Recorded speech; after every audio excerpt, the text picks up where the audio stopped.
आता कुणी कुणाकडे बोट दाखवायचं नक्की? मी तुमच्याकडे बोट दाखवलं तर 4 बोटं माझ्याकडे, तुम्ही माझ्याकडे बोट दाखवलं तर 4 बोटं तुमच्याकडे. आता नक्की कुणी कुणाकडे बोट दाखवायचे? ज्याला संधी मिळाली त्यांनी भ्रष्टाचार केलाय, कुणी सोडलेलं नाही. मी कुठल्याच पक्षाचा नगरसेवक नाही.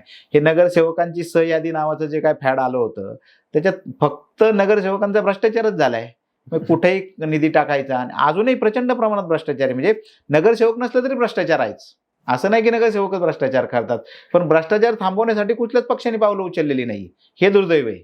म्हणजे आपली एक विचारधारा किंवा आपण एक हे ठरवलं की फक्त राजकीय लोकच भ्रष्टाचार करतात, त्यांच्या दुप्पट प्रशासन भ्रष्टाचार करतं. पण ते थांबवण्यासाठी उपाय यांनी कुठलीच पावलं उचललेली नाही ना.